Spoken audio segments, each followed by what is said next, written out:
Let's talk CDMs. In today's video, we're going to talk about 5 key points on what makes a good CDM. Number 1 is about keeping the ball.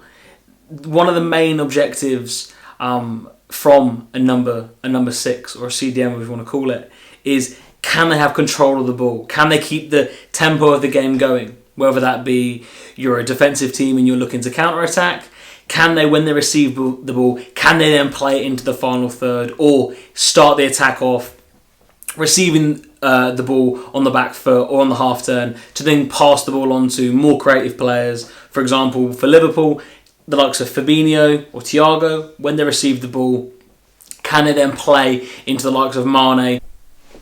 Tackling. Number 2. If a CDM cannot tackle, I don't believe you can call yourself a good CDM. You look at some of the CDMs over the years, your Makaleles, your Busquets, your Pirlos, all these players, regardless how physical they are very good at tackling. I think you look at players that can't tackle very well, the likes of Rodri, in my opinion, from Man City. He's very weak, he's very lacklustre on the ball, or when he loses the ball, sorry. So, can you be good at tackling? Can you get a foot in? The physical players like your Busquets or your Fabinhos for Liverpool that have obviously 6'4", 6'5", all leg, all arm, that obviously helps. But then you've got the likes of Verratti for PSG who does an incredible job, or N'Golo Kante. They are just physical in their own way. So can you be good at tackling? Can you break up the play and then play a ball to either, say, the winger or the striker and then start the attack from there? Next point I want to talk on is positioning. So obviously with the CDM, it's central. So I don't want to be seeing a CDM in my team, for example, roaming out, trying to press the ball high. Can you really stay central? Do your players that are playing CDM, are they disciplined enough? Can they stick within between the lines of the defence and maybe if you're playing in a 4-3-3, the 2 midfielders ahead of them? Can they be that anchor? Can they have that that knowledge of the game to be able to just sit in front and go, right, anything that comes in this area, I can then recycle, go long, go short, whatever. I think a lot of players overthink the position sometimes in, I need to go press, I need to go all over the pitch. Can you keep your shape? As coaches that watch this, or any players, no matter what style you play in and you have a CDM, they are the focal point of the central area. So if you're a CDM and you're running all over the place, if you're pressing the ball, if you're going too short and then there's too much of a gap, that's going to cause massive headaches for your team when trying to play out from the back, for example. Keep it simple. That's my next point when it comes to being a good CDM. Can you keep it simple? Can you look to knock the ball left or right? Keep it short. Most CDMs aren't going to be making these mazy runs or trying to do too much, a flip-flap or an over or whatever, trying to do some skill in the central area, because that is the most dangerous position on the pitch. Can they keep it simple? You look at any top CDM, the likes of Kante, the likes of Fabinho, the likes of Verratti, like we've said already. Can you come short? Can you stay in those positions? Can you do the simple stuff well?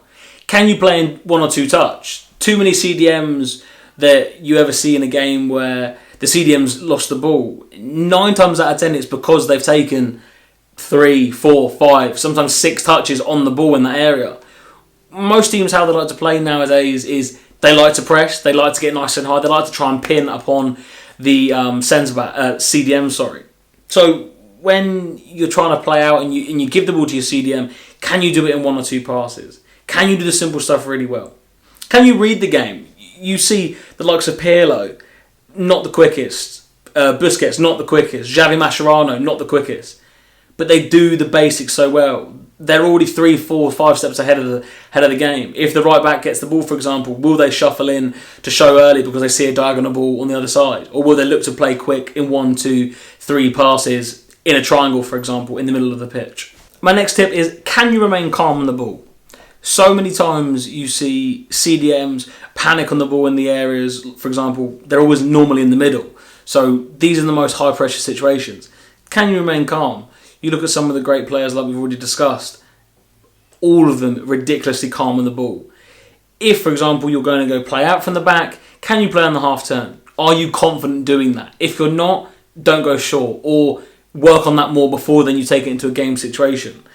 it's just one of those things where you're either calm in the ball or you're not. And of course you can train that within the system and obviously through confidence. But I think you look at some of these players, you have to have a level about you or a sense of, if the ball's at my feet, I'm not going to lose it. You have to feel confident when doing anything, let alone playing a CDM, but you have to have confidence doing everything. Can you read the game well? I think so many people look at the likes of, like we said before, Lampard or Gerrard or whatever, when they get older they get deeper in their position, and why people don't say, oh, they were the best CDM ever. Because I just don't think that people understand that you have to read the game from a completely different kind of standpoint. You're looking at it from every single different facet. You're trying to see, is there a space that needs to be covered? Can I set up an attack? Can I receive the ball on the half turn, then play long or play short? And that's my 5 top tips on becoming a better CDM. If you like the video, don't forget to like it and subscribe, and make sure you watch out for the next video coming soon.